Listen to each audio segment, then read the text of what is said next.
sport as a tool for social change most often time is not properly utilized.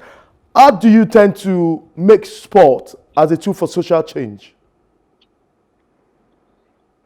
Well, thank you.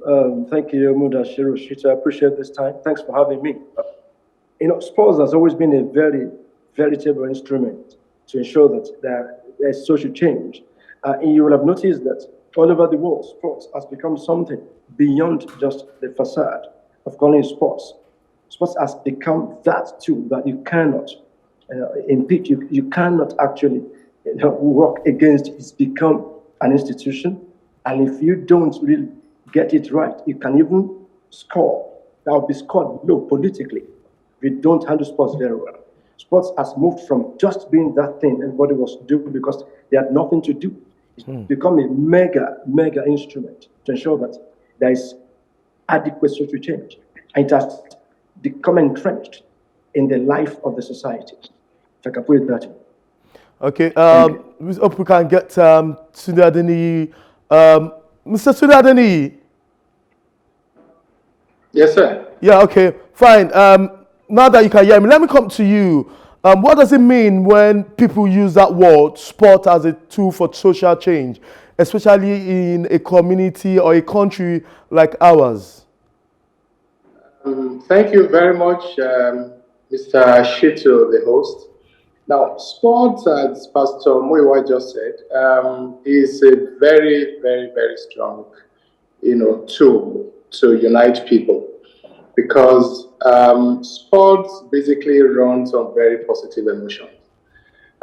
Ordinarily, people are divided on so many fronts, but when it comes to sports, people tend to forget their differences, either political differences, tribal, economic differences.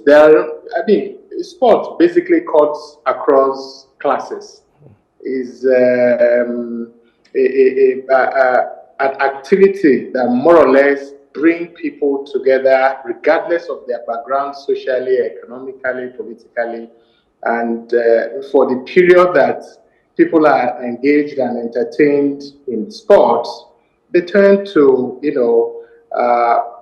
lower their guards and they reason, as human beings, for that period. And going from there, it can help resolve a lot of otherwise intractable problems.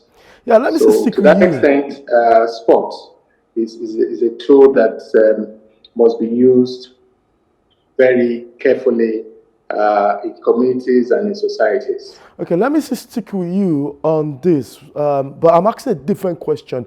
Why do we tend to always see sport more as a competition in our own climate here? We don't use it as a social change, that sport. And now that you and some certain people want to use it, before I come to Pastor, want to use it, what do you intend to achieve if sport is being used as a tool for social change? What is achievable or attainable?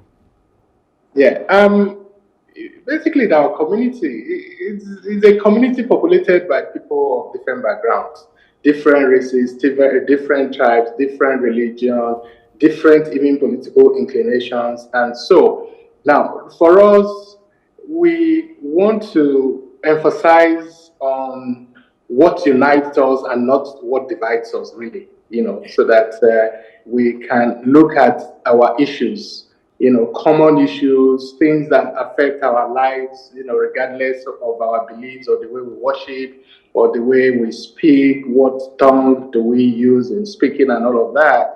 And so we want to basically emphasize on, things that unite us, and sports is a very good tool for us to bring people together so that we can objectively, look at issues as brothers, as friends, and as neighbors. Okay. We go straight to Pastor now. Pastor Muyiwa Maku, obviously, is a community leader, is a pastor. And Pastor, are you there? Yes, I am. Yes, okay, I am. Fine. A response to this, why did you decide that sport should be the tool you need for your own community? And why do you think a lot of community leaders don't necessarily use sports as a tool to change or to bring peaceful coexistence? Okay, thank you. You will notice that any environment where there's no sports awareness, you find crime rate becoming so alarming and appalling, where people don't appreciate sports. You see a lot of juvenile delinquency. People just go off. Things go haywire. People operate or behave ultra virus. A lot of things just go wrong. Parents are suffering. Homes are boiling. Marriages are getting destroyed because there is no attention paid to sports. As a community, it's imperative we have a moment where we sink our differences, our political differences, our ways of thinking, our idiosyncrasies can never be the same. I don't have to see it the way you see it, but that shouldn't separate us. Okay. You find that when, for instance, there's football match going on, whether it's local or international, nobody cares which party you belong to. Is that we are for this club, for this team. And you see that affection, see that kind of positive partisanship, if I can put it that way. Sports will make you forget what challenges are. Look at the health aspect of sports, for instance, because the community cannot operate as a pariah. When sports is understood, people's health will be enhanced. Health is being jeopardized on a per second basis because there's no attention paid to sports. Now, for instance, look at a Cristiano Ronaldo as a medical doctor, a misfit, a complete polished disaster. Ronaldo as a medical doctor or Messi as an accountant, this is not what they are called to do. So sports is key. We don't need to know who belongs to a party. We don't want to know where you're coming from. You're also Yoruba, Igbo, Shekiri, or Ibibio. We don't care about that. We want to belong to the same group and say, our team must win. I've seen that unity, that solidarity. Okay. People solidarize very, very powerfully when it comes to sports. They don't even want to know how old or young you are. I see it as something we cannot do without. It enhances people's health. It brings social bonding. And it's like people never had differences. When they become focused on sports, people now gather, they love themselves, they forgive themselves easily. I know where there is respect. I find that there's respect too. Where there's respect, there is peace and there is love. The biggest trouble in society is that there's no respect for one another. When I disrespect you, I lose what you are carrying that can move me forward.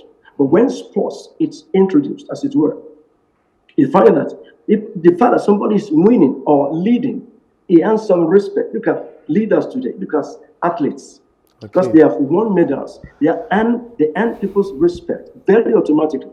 So that's the way sports is. And so there's no, you can always, like you say, if you look at the Bloom's taxonomy, cognitive, affective, and psychomotor, these are domains. Well said, Pastor. Usually people focus on cognitive, but they don't look at the psychomotor domain, which is where people don't get it. I don't have to be a professor, for instance, but I can be a sports person. I can excel in sports. So that's how it should be. It's a balanced environment. Definitely. Think of an environment where there's no sports. I can tell you there will be disaster galore. Well said, Pastor Muyiwa. I'll still hold on to this before I go to Mr. Tunde Adeniyi, who is also waiting for us for some questions. But time is no longer our friend. But some days' time in your community, there will be a sports association and there'll be a sports event coming up. That's precisely at in Ikeja GRA. I think that's one of the most redefined community in Lagos here. So let me ask you, Pastor, without saying so much, what do you intend to achieve when residents of Ikeja GRA comes together to use sport as a tool of social change? What do you intend to achieve? Yeah, thank you very much. We want some cohesion. If you look at Ikeja GRA, it's a very powerful location, but sadly, it's been overtaken by marabouts, what have you. Due respect to people from east of the world, but we have to be pointed and very frontal in our description of the environment. We've lost the GRA to some social miscreants, and that is a fact that can't be argued. It's unimpeachable. So we intend to achieve one or two things. One, to bring our people together. The more they say, the merrier. When we come together, nobody succeeds alone. Okay. When we come together, we have a voice. If you don't have a voice, it's just one person crying in one corner. Lone rangers don't do well in life. They could be accomplished in some corner. They will still become absent. They will be anonymous when it comes to collectivity. You want to achieve oneness. You want to achieve togetherness. You want to achieve that camaraderie. Okay. Let people come together.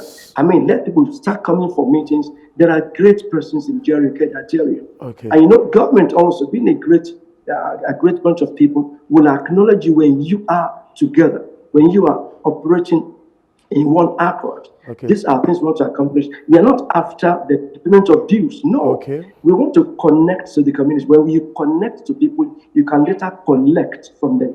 They will give you voluntary. But it's not about forcing it down their throat. We want to ensure that we all come together, whether you're paying dues or not, it doesn't matter. Okay. Just come, let's banter.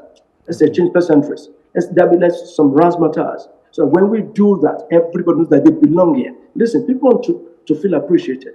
Everybody wants to be loved. We want to see that people respect us. We want to accomplish all that. Respect, love, togetherness, affection.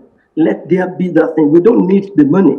We need you. Okay. We need Pastor, because of our time, well said, Pastor. Because of our time, let me ask Mr. Tunde Adeniyi his last question too before we round it up.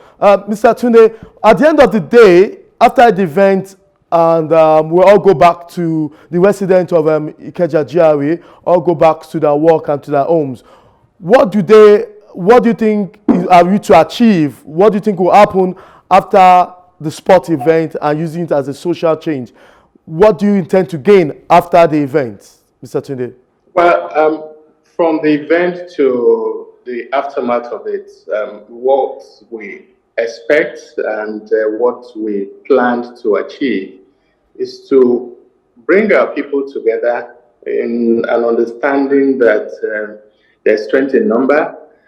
When we approach our common problems in large numbers, then we're stronger. Okay, and that it takes all of us, every hand to be on the deck for us to build a community that we desire, a peaceful community, a safe community, a tidy, clean community, a community where your neighbor is your brother or your sister, we care about ourselves, and we live together in peace. So that's all we want to achieve before, during, and after the event. So we need people to come and, believing that we are focused on the same thing. We desire the same thing. We desire a very good community, and we have to do it together. It takes more than one, than two or three. It takes all of us. Okay, thank you very much. Yeah, thank you very much, Mr. Tunde Adeniyi and Pastor Muyiwa Maku, for being part of today's show. Thank you very much. Hopefully, we'll see you soon. Thank you. Thank you. Thank you. Okay.